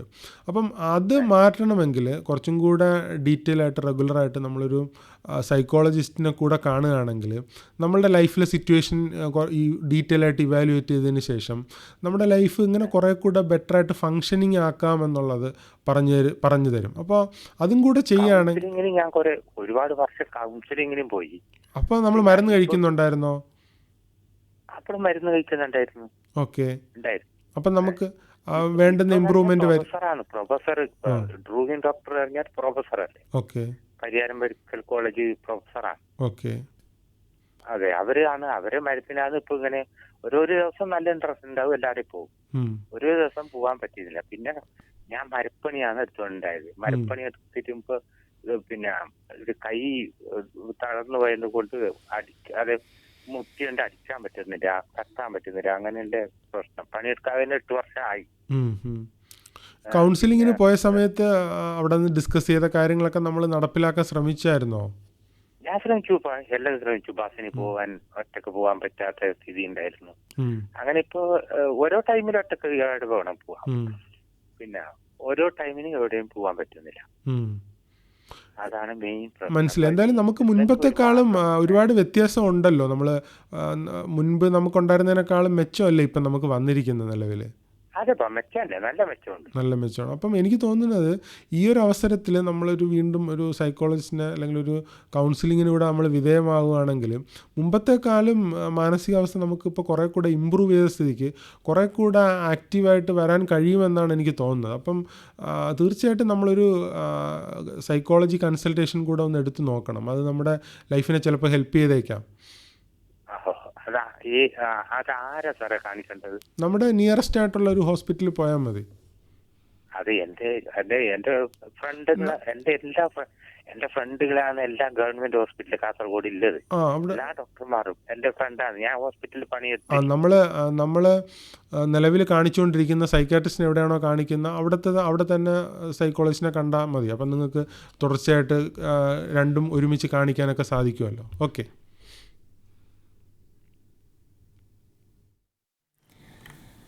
മാനസികാരോഗ്യം എങ്ങനെ മെച്ചപ്പെടുത്താം? ഈ വിഷയവുമായി ബന്ധപ്പെട്ട തത്സമയ ഫോണിൻ പരിപാടിയാണ് നടന്നുകൊണ്ടിരിക്കുന്നത്. ശ്രോതാക്കൾക്ക് 12 മണിവരെ വിളിക്കാവുന്നതാണ്. വിളിക്കേണ്ട ഫോൺ നമ്പർ 9495964321. മറ്റൊരു നമ്പർ 9496556321. ഒരു നമ്പർ കൂടി പറയാം, 9496556321. വിഷയം മാനസികാരോഗ്യം എങ്ങനെ മെച്ചപ്പെടുത്താം? അപ്പോൾ സാറ് നേരത്തെ പറഞ്ഞത് അതിൻ്റെ തുടർച്ചയായിട്ട് ചോദിക്കട്ടെ. ഇപ്പോൾ ജീവിതത്തിലെ പ്രതിസന്ധികൾ വരുമ്പോൾ അതിനെ നേരിടാൻ പറ്റാതെയോ അല്ലെങ്കിൽ അതിൽ നിന്ന് രക്ഷപ്പെടാനൊക്കെയോ എന്നൊക്കെ വിചാരിച്ചിട്ട് ആൾക്കാർ ആത്മഹത്യ പോലുള്ള തെറ്റായ കാര്യങ്ങളിലേക്ക് പോകുന്നുണ്ട്. അപ്പോൾ അത്തരത്തിലൊരു വാർത്തയ്ക്ക് പത്രമാധ്യമങ്ങളിൽ പ്രാധാന്യം കിട്ടുമ്പോൾ അതിനുശേഷം നമ്മൾ പരിശോധിച്ചാൽ മനസ്സിലാകും കുറേ സിമിലർ സിറ്റുവേഷൻസിലുള്ള ഒരുപാട് പേര് ഇതേ രീതി അവലംബിക്കുന്നതായിട്ട് കാണാറുണ്ട്. മേ ബി അത്രയ്ക്കും പബ്ലിസിറ്റി ആ വാർത്തകൾക്ക് കിട്ടുന്നില്ല എന്നേ ഉള്ളൂ. അപ്പോൾ ഒരാൾ ചെയ്യുമ്പോൾ അതിൽ നിന്ന് പ്രചോദനം ഉൾക്കൊണ്ട് കുറേ ചെയിൻ റിയാക്ഷൻ പോലെ അത്തരത്തിലുള്ള കാര്യങ്ങൾ നടക്കുന്നു എന്നുള്ളൂ. അപ്പോൾ ആത്മഹത്യ എന്ന് പറയുന്നത് ഒരിക്കലും നമുക്ക് പ്രോത്സാഹിപ്പിക്കാനും പറ്റുന്ന ഒരു കാര്യമല്ല എന്ന് എല്ലാവർക്കും അറിയാം, ചെയ്യുന്നവർക്കും അറിയാം അത് ചെയ്യാൻ പാടില്ല എന്ന്. പക്ഷെ ഒരു ഘട്ടത്തിൽ എങ്കിലും അവർ അത്തരം കാര്യങ്ങളെക്കുറിച്ച് ചിന്തിക്കുകയും ആത്മഹത്യ ചെയ്യുന്നവരെക്കാൾ കൂടുതലാണ് അത് ചെയ്ത് പരാജയപ്പെട്ട് പോകുന്നവർ എന്ന് പറയാറുണ്ട്. അപ്പോൾ ഏതൊരു ഘട്ടത്തിലാണ് നമുക്ക് അവരെ സഹായിക്കാനായിട്ട് സാധിക്കുക? ഇത്രയും എക്സ്ട്രീമായിട്ടൊരു എൻഡിൽ ഇങ്ങനെ ഒരു നെഗറ്റീവ് കാര്യം കമ്മിറ്റ് ചെയ്യുന്നതിന് മുന്നേ അവരെ എങ്ങനെ നമുക്ക് രക്ഷിക്കാനായിട്ട് സാധിക്കും? ഇപ്പം ഈ സൂയിസൈഡുമായിട്ട് ബന്ധപ്പെട്ട് നമ്മൾ ഏറ്റവും പ്രധാനപ്പെട്ട കാര്യം എന്ന് വെച്ചാൽ ഇതിനകത്തൊരു ആംബിഗ്വിറ്റി ഉള്ള ആൾക്കാരുണ്ടാവും. അതായത് അറ്റംപ്റ്റ് ചെയ്യണോ വേണ്ടയോ എന്നുള്ളത്. അവരെയാണ് നമുക്ക് കൂടുതലും ഹെൽപ്പ് ചെയ്യാനായിട്ട് കഴിയുന്നത്. ഇപ്പം ഈ കൗൺസിലിങ്ങിനൊക്കെ തന്നെ ധാരാളം ടോൾ ഫ്രീ നമ്പറുകളൊക്കെ ഉണ്ട്. അപ്പോൾ അതിനകത്തേക്ക് വിളിക്കുമ്പോൾ അവർക്ക് ആ ഒരു വെന്റിലേഷനാണ്, അവരുടെ ഒരു വിഷൻ എന്ന് പറയുന്ന ഒരു ടണൽഡ് വിഷനായിട്ട് മാറും. അതായത് അവരിപ്പോൾ ചെയ്യുന്ന ഇഷ്യൂവിന് വേറൊരു സൊല്യൂഷൻ ഇല്ല, ഇതിൽ കൂടെ മാത്രമേ പോകാൻ പറ്റുള്ളൂ എന്നുള്ള ഒരു ടണൽഡ് വിഷനിലേക്ക് അവരുടെ ലൈഫ് എത്തുമ്പോഴാണ് അവർ ആ ഒരു സിംഗിൾ നാരോഡ് പോയിന്റിലേക്ക് അവർ ചിന്തിക്കുന്നത്. അപ്പം ഇത് കേൾക്കുന്ന ആൾ സൈക്കോളജിസ്റ്റ് ആണെങ്കിലും കൗൺസിലർ ആണെങ്കിലും അതിൻ്റെ ആ ഒരു വിഷൻ ഒന്ന് ബ്രോഡൻ ചെയ്ത് കൊടുക്കുകയാണ് ചെയ്യുന്നത്.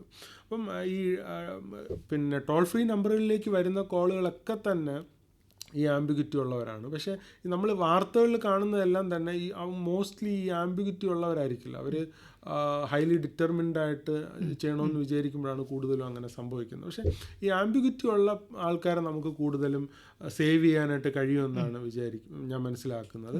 പക്ഷേ ഈ ഹൈലി ഡിറ്റർമിൻഡ് ആയിട്ടുള്ള ആൾക്കാരെ നമുക്ക് സേവ് ചെയ്യണമെങ്കിൽ ഒരൊറ്റ ഓപ്ഷനേ ഉള്ളൂ, ഇമ്മീഡിയറ്റ് ആയിട്ടുള്ള ആൾക്കാർക്ക് അവരെ ഹെൽപ്പ് ചെയ്യാനായിട്ട് കഴിയുള്ളൂ. അതായത് immediate family members, close friends.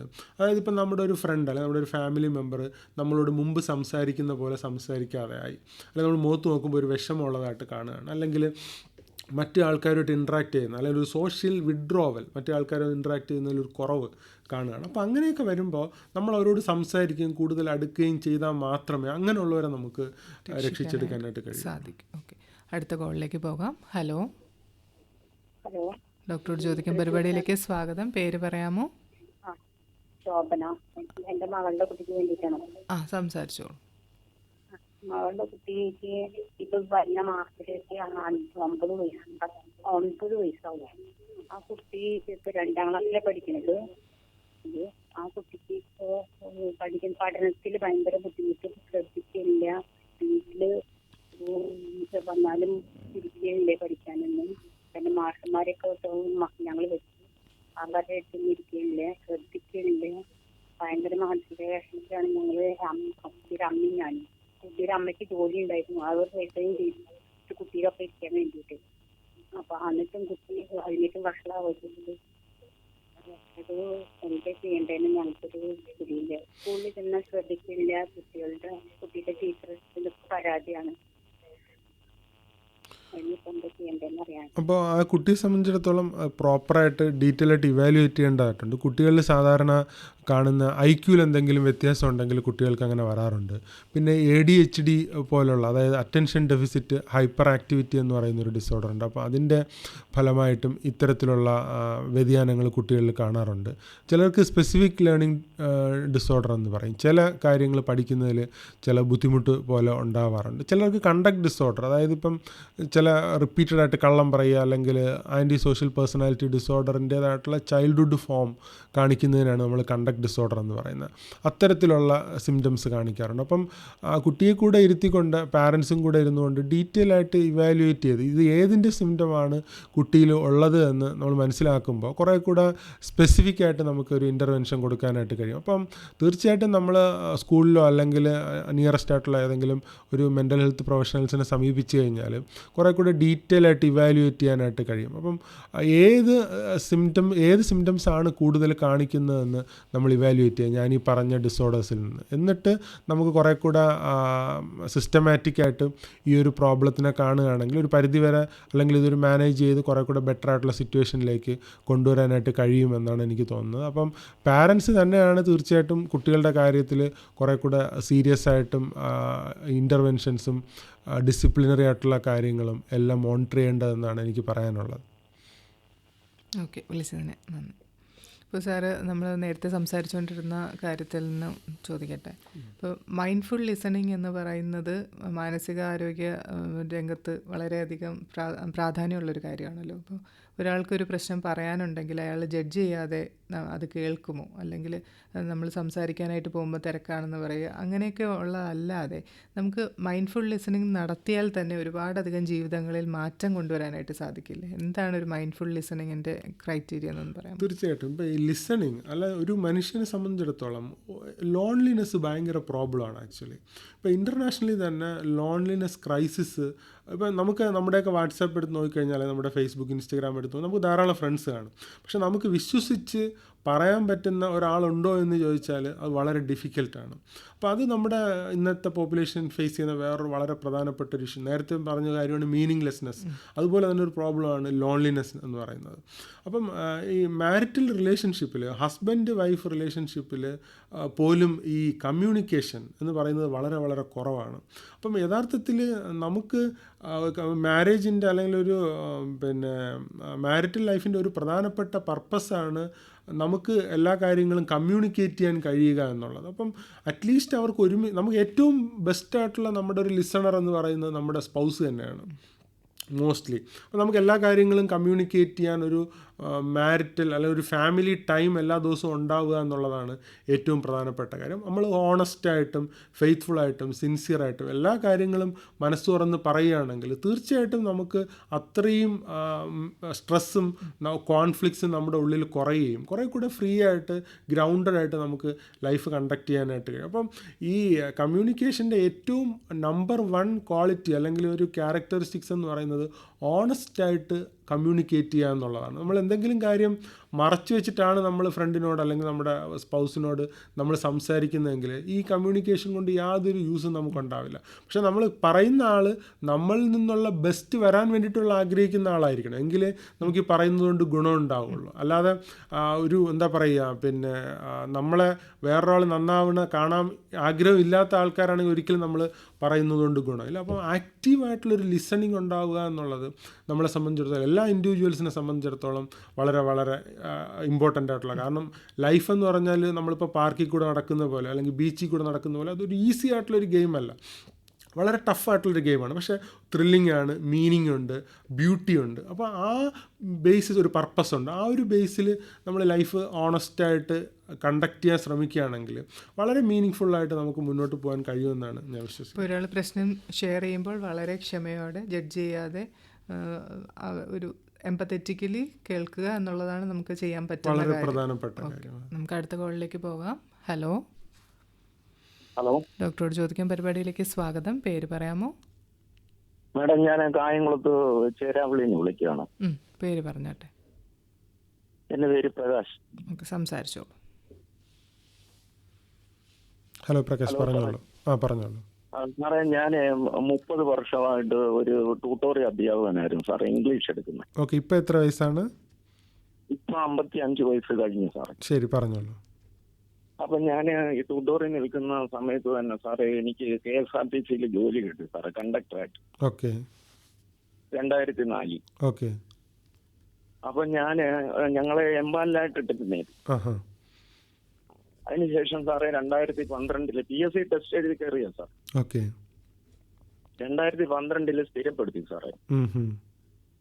അപ്പൊ അതിനുശേഷം നമ്മുടെ ഈ അയൽക്കാരുമായിട്ടുള്ള ഒരു വഴക്കുണ്ടായിരുന്നു സാർ. അത് അമ്മ അവരെ പിന്നെ ജാതിപ്പേര് ചൊല്ലി വിളിച്ചു എന്നും പറഞ്ഞ് എന്നെ ഒരു പോക്സോ കേസിൽ ഉൾപ്പെടുത്തി. എന്നിട്ട് അവർക്ക് ലക്ഷ്യമെന്ന് പറയുന്നത് എന്റെ ജോലി കളയുക എന്നുള്ളതായിരുന്നു. കാരണം ഈ കുട്ടിയെ ഞാൻ കണ്ടിട്ട് പോലും ഇല്ല. അങ്ങനെ പിന്നെ ഈ കുട്ടി പഠിക്കുന്ന സ്കൂളിലെ HM രേഖാമൂലം ഈ സംഭവം നടക്കുന്ന സമയത്ത് ക്ലാസ്സിലുണ്ടായിരുന്നു എന്ന് കോടതി ബോധ്യപ്പെടുത്തുന്നതിന്റെ അടിസ്ഥാനത്തിൽ എന്നെ വെറുതെ വിട്ടു. അപ്പോഴ് അതിനുശേഷം എന്നെ റീജോയിൻ ചെയ്തു സാറേ എംകുളത്തൂപ്പുഴ ഡിപ്പോയില്. പക്ഷെ ഞാൻ മാനസികമായി തകർന്നു പോയി സാറേ. കാരണം ഒരുപാട് പിന്നെ കുട്ടികളെ ഞാൻ വർഷങ്ങളെ 30 വർഷത്തോളം പഠിപ്പിച്ച് ഒരു പോലീസുകാരും ഒരുപാട് ജോലിക്കാരുണ്ട് സാറേ. അപ്പൊ മാനസികമായി തകർന്നു കഴിഞ്ഞപ്പോ എനിക്ക് ഉറക്കമില്ല. അത് ഒന്നാണ് എന്റെ അടിസ്ഥാനത്തിൽ ഞാൻ ഇച്ചിരി മദ്യത്തിന് അടിമയായി സാർ. അതിന് അന്ന് പിന്നെ അങ്ങനെ ഞാൻ പമ്പയ്ക്ക് പോയപ്പോ എനിക്കൊരു പിന്നെ സ്കൂളുകാരെന്നെ പിടിക്കുകയും ചെയ്തു സാറേ. അതിനുശേഷം എന്നെ സസ്പെൻഡ് ചെയ്തു. അതിനുശേഷം എന്നെ 1 മാസം ഡി അഡിക്ഷൻ സെന്ററിൽ ചികിത്സയ്ക്ക് കൊണ്ടുപോയായിരുന്നു സാറേ. ഓക്കെ. അപ്പൊ ഈ സമയത്ത് സാറേ എനിക്ക് ജോയിൻ ചെയ്യാനായിട്ട്, അതായത് വിശദീകരണം കൊടുക്കാൻ 3 കത്ത് വന്നു. പക്ഷെ എനിക്ക് അറ്റൻഡ് ചെയ്യാൻ കഴിഞ്ഞില്ല സാർ. ഓക്കെ. അങ്ങനെ എന്നെ ടെർമിനേറ്റ് ചെയ്തു. പക്ഷെ എനിക്ക് നാളിതുവരെ 1 രൂപയും പാരിതോഷികം തന്നിട്ടില്ല, PF പോലും തന്നിട്ടില്ല സാർ. നമ്മുടെ വീട്ടിലാരൊക്കെ ഉണ്ട് ആക്ച്വലി?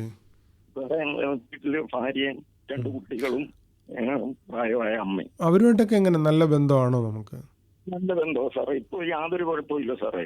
ഇപ്പൊ ഒരു കുഴപ്പമില്ല സാറേ. പക്ഷെ എനിക്ക് എന്റെ മാനസിക പ്രശ്നം എന്ന് പറയുന്ന ഉറപ്പില്ല സാറേ. നമ്മളിപ്പം മരുന്ന് എന്തെങ്കിലും കഴിക്കുന്നുണ്ടോ? ഒന്നുമില്ല സാറേ, ഞാൻ ആരെയും കണ്ടിട്ടുമില്ല മരുന്ന് കഴിക്കുന്നു. പക്ഷേ നമ്മളൊന്നും കൂടെ ഒന്ന് ഇവാലുവേറ്റ് ചെയ്യുന്നത് നല്ലതാണ്. കാരണം ഉറക്കക്കുറവുണ്ടെങ്കിൽ നമുക്ക് തീർച്ചയായിട്ടും എന്തെങ്കിലും തരത്തിലുള്ള മാനസിക ബുദ്ധിമുട്ടുകളുടെ ലക്ഷണങ്ങൾ അതാവാനുള്ള സാധ്യത ഉണ്ട്. അപ്പം എന്തായാലും നമ്മൾ ലൈഫിൽ സംഭവിച്ചിരിക്കുന്ന വളരെ ടഫായിട്ടുള്ള സിറ്റുവേഷൻസാണ്, എനിക്ക് മനസ്സിലായി.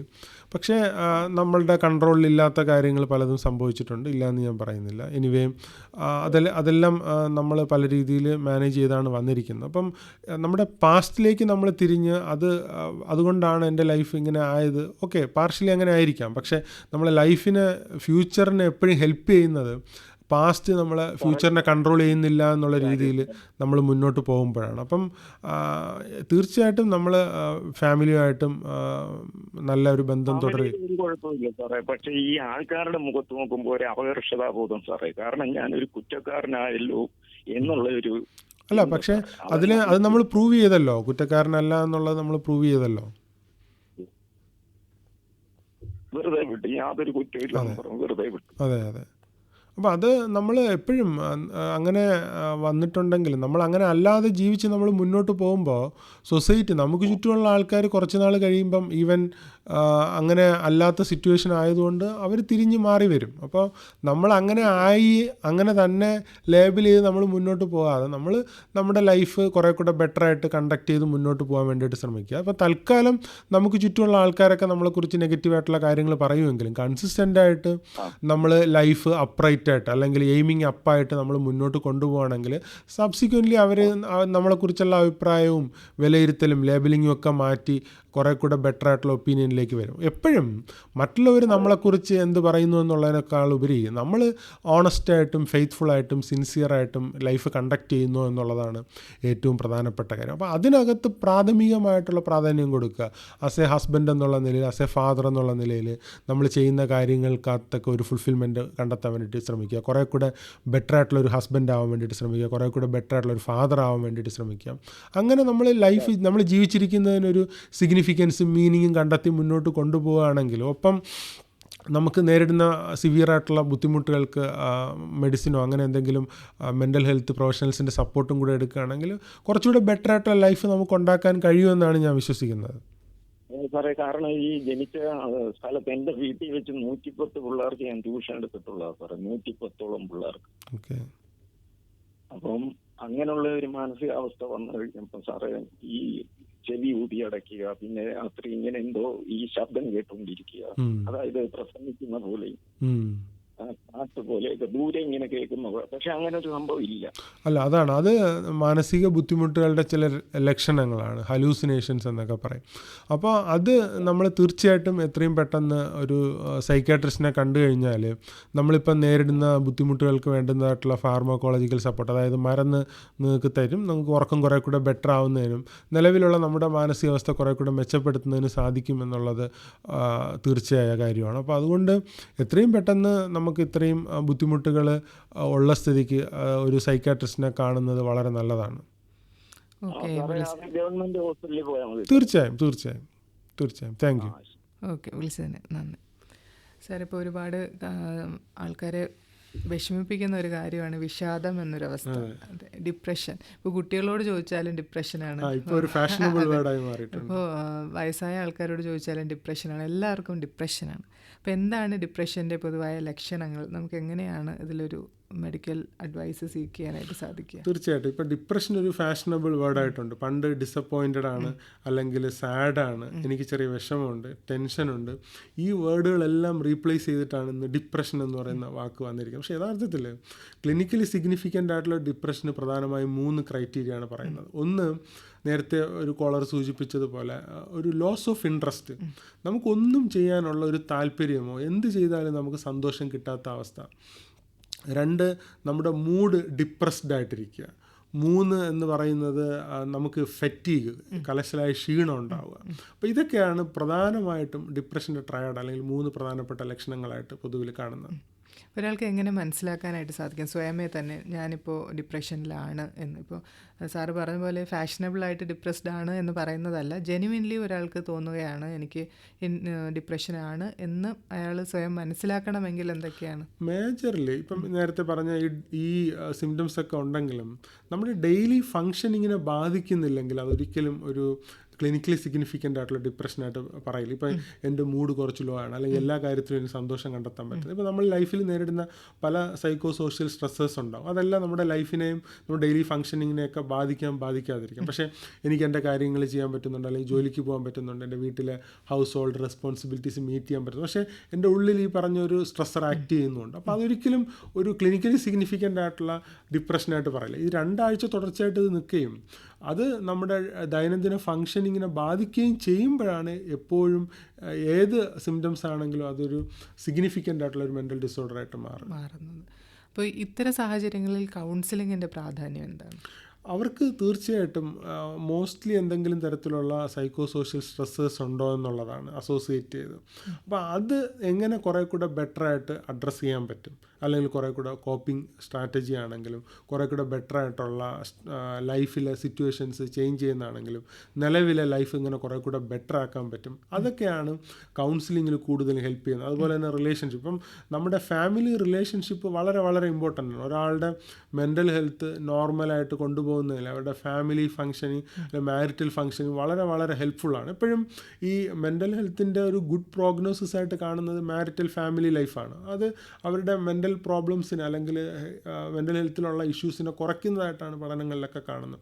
അപ്പം മാരിറ്റൽ ലൈഫ് എപ്പോഴും ഇവിടെ മെൻ്റൽ ഹെൽത്ത് ഇമ്പ്രൂവ് ചെയ്യുന്നതായിട്ടാണ് കാണുന്നത്.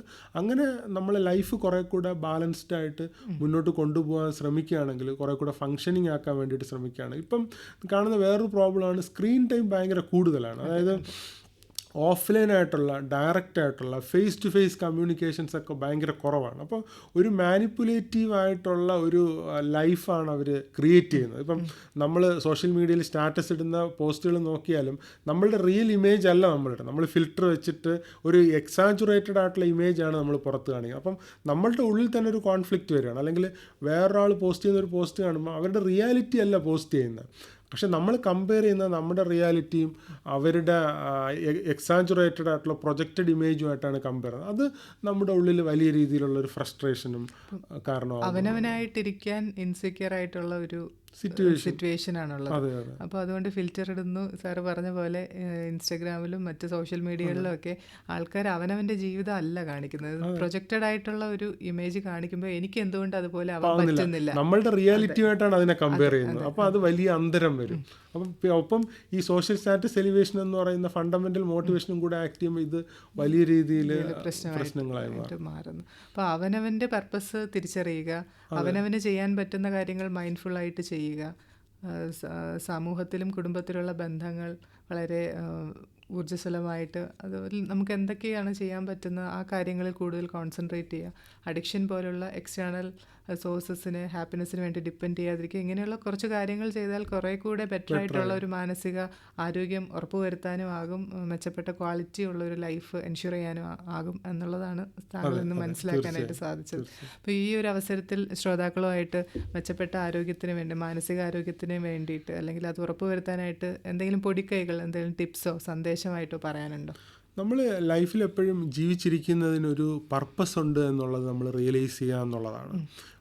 ഈ ക്രിയേറ്റ് ചെയ്യപ്പെടുന്ന ഒന്നും പർപ്പസ് ഇല്ലാതെയല്ല. ഈവൻ ചെയർ ആണെങ്കിലും ടേബിൾ ആണെങ്കിലും ഗ്ലാസ് ആണെങ്കിലും എല്ലാം വിത്ത് പർപ്പസാണ്. പർപ്പസ് ഇല്ലാതെ ഒന്ന് നമ്മൾ ലോകത്ത് പർപ്പസ് ഇല്ലാത്ത ഒരു പ്രയോജനമില്ലാത്ത എന്തെങ്കിലും അന്വേഷിച്ച് പോയി കഴിഞ്ഞാൽ ഒന്നും കിട്ടത്തില്ല. അപ്പോൾ ഹ്യൂമൻ ബീയിങ് എന്ന് എത്രയും ഹൈലി വാല്യൂബിൾ ആയിട്ടുള്ള ഒരു ഹ്യൂമൻ ബീയിങ്ങിനെ സംബന്ധിച്ചിടത്തോളം നമ്മൾ ജീവിച്ചിരിക്കുന്നതിന് ഒരു പർപ്പസ് ഉണ്ടെന്നുള്ളത് നമ്മളെപ്പോഴും റിയലൈസ് ചെയ്യുക. അപ്പോൾ ആ പർപ്പസ് ഫുൾഫിൽ ചെയ്യാൻ വേണ്ടിയിട്ട് ഓണസ്റ്റായിട്ടും സിൻസിയറായിട്ടും ഫെയ്ത്ത്ഫുള്ളായിട്ടും നമ്മളുടെ റോളുകൾ അറ്റാച്ച് ചെയ്തിരിക്കുന്ന ഡ്യൂട്ടിയും റെസ്പോൺസിബിലിറ്റീസും വോളണ്ടറിലി തിരിച്ച് കിട്ടുന്നതിനകത്ത് എയിം ചെയ്യാതെ നമ്മുടെ പാർട്ട് വോളണ്ടറിലി മീറ്റ് ചെയ്യാൻ വേണ്ടിയിട്ട് ശ്രമിക്കുകയാണെങ്കിൽ ലൈഫ് കുറേ കൂടെ ബ്യൂട്ടിഫുള്ളും മീനിങ് ഫുള്ളും ഫങ്ഷനിങ്ങും ഫ്രൂട്ട്ഫുള്ളും ആവുമെന്നാണ് എനിക്ക് പറയാനുള്ളത്. ശ്രോതാക്കൾക്കെല്ലാം ഈ പറഞ്ഞ കാര്യങ്ങൾ എൻഷുർ ചെയ്യാനായിട്ട് സാധിക്കട്ടെ എന്ന് നമുക്ക് പ്രത്യാശിക്കാം. ഒരുപാട് കാര്യങ്ങൾ നമ്മൾ സംസാരിക്കാൻ ബാക്കിയാണ്. ADHD കുറിച്ചോ ആങ്സൈറ്റിയെക്കുറിച്ചോ അല്ലെങ്കിൽ ടോക്സിക് റിലേഷൻഷിപ്പിനെ കുറിച്ച്, personality and behavioural disorders, multi tasking ഒന്നും നമ്മൾ സംസാരിച്ചിട്ടില്ല. ഇതൊക്കെ ആയിട്ട് നമുക്ക് ഇനിയൊരു അവസരത്തിൽ വീണ്ടും ഡോക്ടറോട് ചോദിക്കാൻ പരിപാടിയിലേക്ക് ആ ഒരു വിഷയങ്ങൾ കൊണ്ടുവരാനായിട്ട് ശ്രമിക്കുന്നതാണ്. അപ്പോൾ നമ്മുടെ ഇന്നത്തെ പരിപാടിയുടെ സമയം ഇവിടെ പൂർണ്ണമാവുകയാണ്.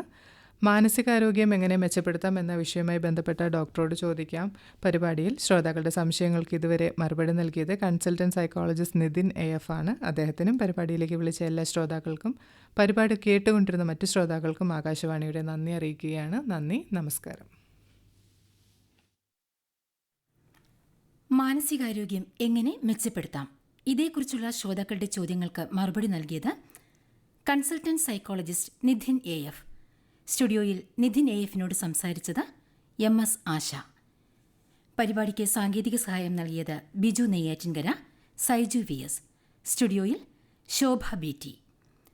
ഡോക്ടറോട് ചോദിക്കാം തത്സമയ ഫോണിൻ പരിപാടി സമാപിക്കുന്നു.